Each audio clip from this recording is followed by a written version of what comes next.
sakit yang beliau alami. Amin ya rabbal alamin. Teman-teman sekalian, alhamdulillah salah satu tema yang ada dalam Al-Qur'an, dalam hadis, kalau kita cermati banyak sekali di mana Nabi Shallallahu alaihi wasallam bercerita tentang tema psikis, tema kejiwaan yang itu ternyata berkorelasi, berkaitan dengan eh, tema spiritual. Tema psikis, tema kejiwaan itu tidak berdiri sendiri tetapi selalu dikaitkan dengan tema spiritual. Katakanlah misalnya salah satu contoh hadis tentang kesabaran, ya, tentang sabar atau tentang menahan amarah. La taqdzab wa lakal jannah misalnya. Itu hadis yang kita kenal semua, diajarkan di TPA-TPA. Anak-anak atau kita semua diajarkan untuk menahan amarah. Amarah itu sesuatu yang sifatnya psikis, sifatnya kejiwaan. Tetapi kemudian di ujung hadis itu Nabi mengabarkan bahwa kalau seseorang bisa menahan amarahnya, maka baginya surga. Jadi kalau kita lihat dari sudut pandang ini berarti sebenarnya tema psikis itu tidak pernah bisa dilepaskan dari tema agama. Itulah makanya kita bersyukur sekali kita akan mendalami dari dua sudut pandang itu. Dari sudut pandang psikis dan sudut pandang kejiwaan. Sudut pandang agama. Karena kalau kedua hal ini bisa dikombin dengan baik, bisa dijalankan dengan maksimal dari kedua sudut pandang, maka kita akan menemukan jalan yang sangat maksimal untuk menyelesaikan problem yang hari ini kita bahas tentang problem kejiwaan kita, kemudian problem luka batin yang berpengaruh pada pendidikan anak. Itu semua insya Allah biiznillah uh, banyak sekali penjelasan dalam hadis Nabi Shallallahu Alaihi Wasallam. Salah satu contoh hadis yang sangat terkenal tentang kondisi seorang laki-laki yang dia kecanduan berzina. Seorang laki-laki dia kecanduan berzina. Ini tema yang sebenarnya tema kejiwaan seolah-olah. Dia punya kecenderungan untuk berbuat zina berulang-ulang sampai puncaknya dalam hadis Sahih Bukhari. Laki-laki ini kemudian datang kepada Nabi Shallallahu Alaihi Wasallam. Dia bilang dengan terang-terangan ke Rasulullah, ya Nabi, saya ingin minta izin untuk berbuat zina. Itu para sahabat yang di sekitar itu waktu itu melihat laki-laki ini ngomong demikian, gaduhlah di antara mereka, ada yang menghardik, ada yang ngomong kasar kepada laki-laki ini. Kemudian Nabi mempersilahkan laki-laki ini untuk duduk dan mendekat kepada beliau. Setelah duduk itu, kemudian Nabi bertanya kepada laki-laki ini, bagaimana jika engkau memiliki seorang ibu dan ibumu dizinai? Apakah engkau ridho? Demi Allah aku tidak ridho. Bagaimana pendapatmu jika engkau punya anak, lalu anakmu itu dizinai oleh seseorang? Demi Allah aku tidak ridho. Bagaimana jika engkau memiliki saudara kandung, seorang perempuan, dia dizinai oleh seseorang? Apakah engkau ridho? Demi Allah aku tidak ridho. Berulang-ulang kalimat itu disampaikan oleh Nabi Shallallahu Alaihi Wasallam. Ini adalah cara yang sangat menakjubkan. Beliau dialog dengan laki-laki ini untuk meletakkan sisi emosinya dengan baik, meletakkan cara berpikirnya dengan baik. Diajak ngobrol pelan-pelan, didudukkan. Apakah selesai di situ saja? Ternyata tidak. Proses konseling dalam tanda kutip ini, proses konselingnya tidak berhenti di situ. Setelah proses konseling, diskusi, memahamkan si laki-laki ini dengan pendekatan empati yang sedemikian ini, maka di ujungnya Nabi Shallallahu Alaihi Wasallam kemudian menyentuh dada laki-laki ini, disentuh dadanya, lalu kemudian didoakan. Allah maghfir dzambahu, ya Allah ampuni dosanya. Tahhir qalbahu, dan sucikan hatinya. Wa hassin farjahu, dan jagalah kemaluannya. Jadi ada dua proses yang dilakukan oleh Nabi Shallallahu Alaihi Wasallam kepada laki-laki ini. Pada awalnya Nabi mengajak dialog laki-laki ini, difahamkan resiko dari sebuah perbuatan yang buruk, kecanduan yang dia alami selama sekian tahun lamanya, ada keburukan yang besar, tidak ada vonis di awalnya. Ini murni dialog yang sifatnya psikis. Tetapi kemudian beliau Nabi Shallallahu Alaihi Wasallam tidak berhenti di situ. Di ujungnya kemudian beliau mendoakan laki-laki ini. Setelah didoakan oleh Nabi Shallallahu Alaihi Wasallam, laki-laki ini kemudian mengatakan di ujung hadis itu, dia mengatakan bahwa tidak ada yang paling dia benci setelah itu kecuali perbuatan zina.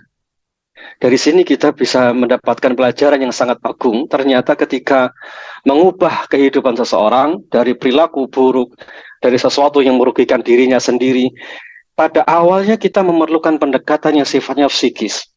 Sangat perlu agar seseorang itu mengerti tentang apa yang terjadi pada dirinya, resiko apa yang terjadi pada orang-orang di sekitarnya, atau kemudaratan yang mungkin terjadi dengan semua keburukan yang dia miliki. Tapi setelah itu proses tadi diakhiri dengan sifatnya spiritual, yaitu dengan didoakan. Ini dua sisi yang sangat baik kalau kedua-duanya berjalan dengan maksimal. Dan ujungnya menakjubkan sekali, laki-laki ini kemudian dia betul-betul bisa berhenti dari keburukannya. Contoh dalam hadis ini memang kecanduan. Tetapi ini pun sebenarnya ada kaitannya atau bisa kita aplikasikan pada tema emosi negatif, trauma, dan lain sebagainya. Pada dua sisi ini yang seharusnya dua-duanya diangkat. Pada tema yang agak mirip dengan ini, ada seorang perempuan yang bernama Ummu Zufar. Bagi para peruqyah biasanya kenal dengan hadis ini. Hadis ini sama di kitab Sahih Bukhari. Ada seorang perempuan yang bernama Ummu Zufar. Sebagian ahli hadis menyebutkan beliau terkena epilepsi, sebagian menyebutkan beliau terkena gangguan syaitan sehingga sering mengalami kesurupan. Intinya ekspresinya adalah tidak sadar dan berguling-guling dan seterusnya ya, sehingga auratnya tersingkap. Maka kemudian Ummu Zufar ini datang kepada Nabi Shallallahu Alaihi Wasallam dan beliau minta supaya didoakan oleh Rasulullah dengan harapan awalnya beliau ingin sembuh. Ini sama seperti kita semua mengalami masalah lalu datang kepada terapis, datang kepada konselor untuk ketemu jalan keluar. Tapi Nabi Shallallahu Alaihi Wasallam kemudian ngobrol dengan perempuan ini. Nabi bersabda, engkau aku doakan dan semoga Allah menyembuhkanmu, atau engkau memilih bersabar dan engkau akan mendapatkan surga. Pada sebagian hadis yang lain, Nabi bersabda, wa in syi'ti fasbiri wala hisab alaiki, dan jika engkau mau bersabar, maka engkau akan masuk surga tanpa hisab.